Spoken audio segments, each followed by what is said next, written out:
Good afternoon, everyone. Thanks for joining here. We have the second overall pick in the 2021 NHL Draft, Matty Beniers here, and we could not be more excited to welcome him to Seattle, first pick in our organization's history.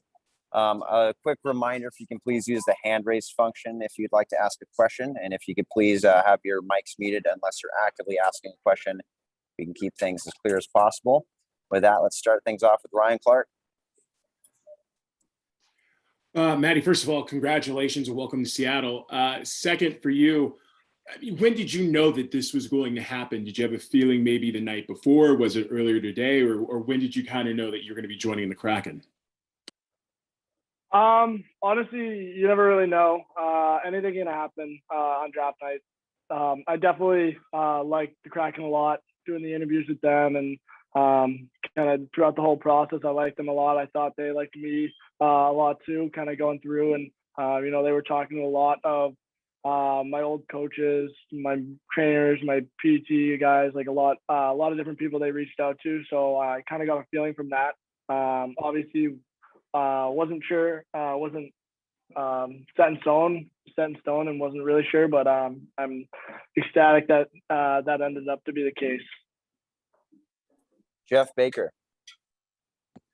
Hi, Matt. Congratulations. Thank you so much. I'm just wondering,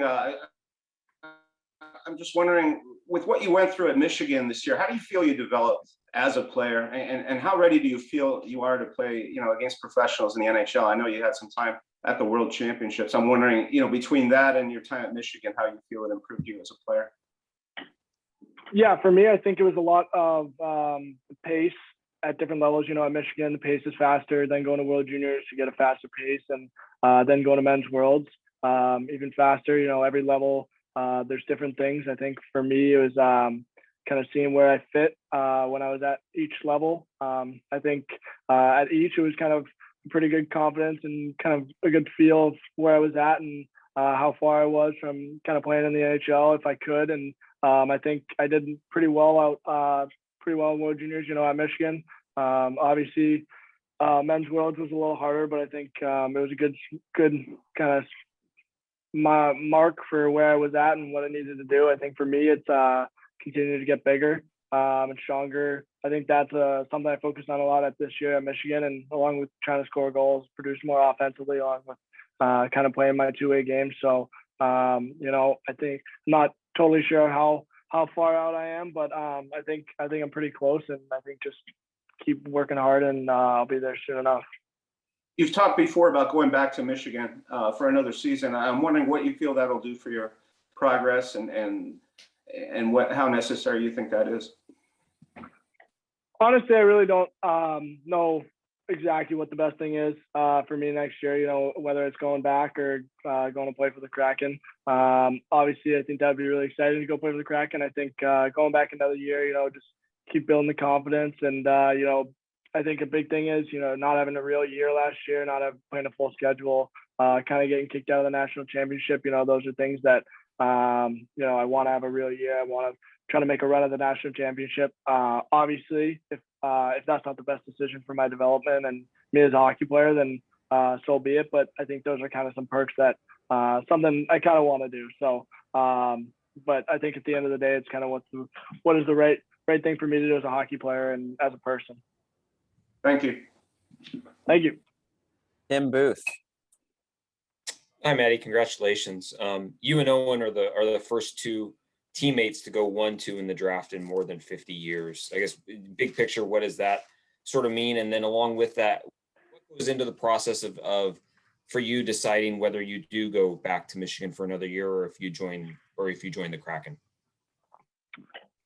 Yeah, well, first of all, I mean, I'm so excited for Owen. I was so happy for him when he got drafted. Just hearing his name called here in the University of Michigan, it's a sense of pride hearing at least your teammate get called, but especially a guy you're currently playing with. This year was great. He was awesome, and couldn't happen to a better guy. He's so humble. He's such a great person. He works so hard, and that's where he deserves to be. So it was just so exciting for him to get called, and then after me getting called, and I was just ecstatic to be a part of the Kraken and kind of be a part of this organization now. For moving forward, I think that's kind of what as I talked about before. I think for me, it's kind of building strength, building muscle, continue to work on scoring goals. I think that's a big part of me moving to the next level is getting bigger. A lot of bigger, stronger guys. I'm more on the leaner side, but I'm definitely getting there. And I think, a little time will help, but I think it's up to really my family and me and Ron Francis and the Kraken and see what's going to happen moving forward. Aaron Brown. Hey, Matty, congratulations. So we spoke to you on the pre-draft availability a few weeks ago, and you mentioned you used the word, it would be special to be the first pick ever by the Seattle Kraken. Obviously, you had to keep things a little bit close to the vest at that point, but I'm curious what your thoughts are now that you actually are the first ever pick by the Kraken. What does it mean to be literally the first pick in the history of an entire NHL franchise? There's so many words I could use to describe it. It's surreal. It's honestly amazing. I could not be happier. And I'm honestly at a loss of words just thinking about what just happened. And actually, being drafted in the first place, going second overall and going to a new expansion team. I'm so unbelievably excited and thankful for everything, honestly. And I'm sure you saw some of the expansion draft or who got picked on Wednesday. Are there any particular players that you're especially excited to get on the ice with? I watched. Giordano's great career. I think a guy I played with, Colin Blackwell. He's a great guy. He's actually one of the kind of like the guy who mentored me over in Latvia when I was at Men's World. Kind of took me under his wing. I sat next to him in the locker room, kind of showed me the ropes, and he was awesome to me. So I think I'm really excited to get back on the ice with him, and that's going to be awesome too.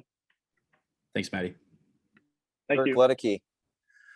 Hey, Matty, Kirk Luedeke, New England Hockey Journal, first Massachusetts guy since Jack Eichel to go second overall. What does it mean to you being that select company, and how important was it for you to grow and develop in New England to get you where you are now? Yeah, for me, Boston and living in New England, living in Massachusetts, that's awesome for me. I love it here. It's been my home forever. It's just a special place. You got a lot of hockey out here. I think it's just really cool that I'm able to share that with my town, with my friends, family, and that a lot of them can be here to watch me and be with me. And I think that's just really special. And I'm so thankful that to be here with them now. Ryan Zucchi.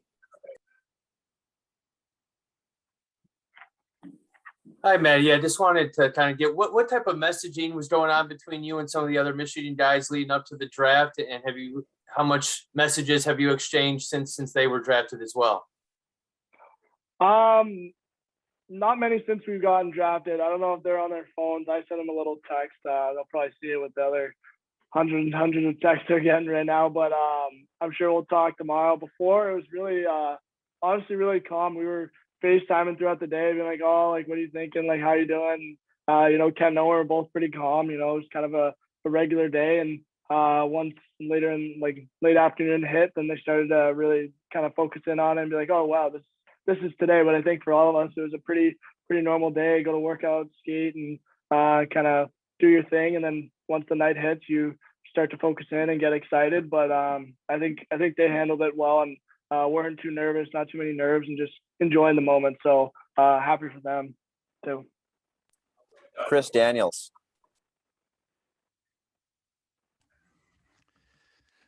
Matty, congratulations. My question for you is, what was the discussion like between you and the Kraken, Ron Francis, in this process, and what do you know about Seattle? We had a good amount of Zooms. I knew a few guys already in the Kraken organization. Jerry Fortin was at worked with USA Hockey, and I was around him a lot. Tom O'Connor was a Massachusetts guy, knew him pretty well. He's been there pretty much in a lot of steps in my hockey career. So it's kind of funny that we're ending up in the same spot. But there was a lot of just talking about my game, talking about my family, who I am as a person, and they kind of opened up to their lives and who they were, and there was a pretty good connection off the bat, I think. And so that was really good. I think that's a lot why I like them a lot. Was our Zoom calls, with them. It was really personable, and wasn't like you were really getting interviewed. It was really just a conversation between a few guys. So that was great. And then, can you repeat that second part again? Yeah. What do you know about the city? What do you know about Seattle? Yeah. I mean, not too much. I've been in Boston my whole life, been out here, and I haven't gone too far away, but I actually like the Seattle Seahawks. I am obviously a diehard Patriots fan, and you kind of gave us that Super Bowl, but no, I know it's a great city. A lot of people have said such high, great things about it. It's a beautiful city, and I think the fan base is great. Definitely watching Seattle games. I watched a lot of actually Seattle Seahawks games. That's kind of the one team that I followed because I like them, and I think that's about it. Excited to learn more stuff, definitely. Thanks, Matty. Andy, I.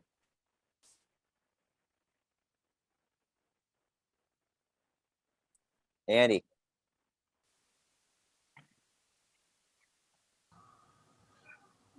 Hey there, can you hear me?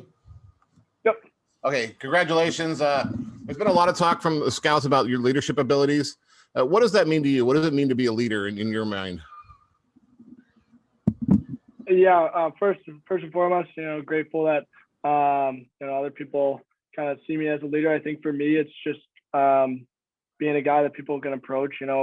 Setting the example for other guys, whether it's off the ice, on the ice, in the locker room. For me, the way I lead, I think it's more of not as much talking, saying things people already know. It's kind of going out there and showing them by example, leading by example. Going doing the hard stuff out there, and hopefully guys will follow. And I think that's kind of how it builds really good team chemistry. Guys wanting to block shots for each other. Kind of trickles down, especially when you got different guys do it. That you saw this year, and when you saw World Juniors, you see Matt Boldy block a shot. You're gonna go out the next shift and you're gonna block a shot because he's leading by example. So I think that's kind of the way that I lead. I think for me, I think I'm a pretty approachable guy and pretty attract other people around me and fun to be around too. So I think those kind of all help being a leader in the locker room around guys. Zach Hawkins.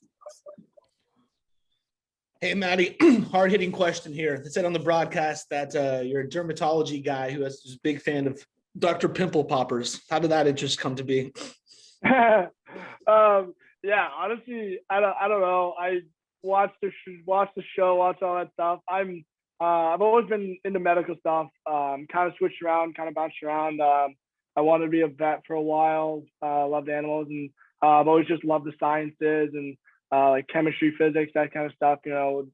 Like surgery. My cousin's gonna be a doctor, so that always just interests me a lot.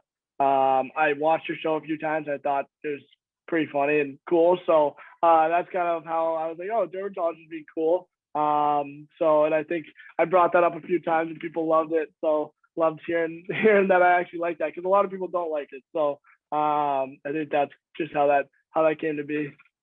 Thanks. Time for two more here. Let's go, Ryan Clark. Matty, just jumping back to what you were talking about earlier about making that transition, you look at recent examples of guys who made it to the NHL after one season: Brady Tkachuk, Jack Eichel, Noah Hannafin, names you know well growing up in Boston. What have you learned about what those guys did to make that transition, and how have you tried to sort of harness that knowledge so you can do the same? Yeah, for them, I think it was mainly just physical, kind of getting big, getting physically mature enough to be there and produce and make an impact in the NHL. And I think it's a big mental game too. You know, you're going into the NHL with you know, a lot of bigger guys who have been there before, guys who know how to stay in the lineup, things like that. And you got to be ready to, you know, battle, get your spot, earn your minutes. And I think those guys mentally were all prepared to do that. And I think it's also a lot about confidence. You know, when you go up there, you gotta know that you're confident with your ability, and you gotta play to your strengths. And I think those guys did that really well. So I think that's kind of just watching that, something that I'm going to try to do. Last one here, Jeff Baker. I can't hear you. You're on, I think you're on mute there. There we go. Just a rookie here. Ron Francis had a similar two-way playing style for a long time in his Hall of Fame career. I'm just wondering whether you've had any chance to watch videos of him playing, as you know, especially some of the defensive parts. I'm wondering whether you and he ever had a chance to sort of discuss on-ice styles and preferences in that way.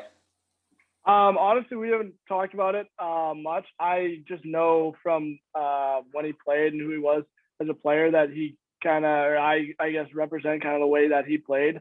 It's pretty funny when I was looking him up, because after he got the job being the GM, you know, I was looking up, watching videos, and I saw that he wore number 10 too. So that's kind of hilarious, you know, just that we kind of play the similar style, and he wore number 10. You know, I've worn number 10 my whole life, so that was pretty cool too. Thanks. All right. Well, thanks everyone. Appreciate that. Thanks, Matty. Again, congratulations. Welcome to Seattle, and we look forward to seeing you. Yeah, thank you so much. Excited to be a part of Seattle. All right, thanks, everyone.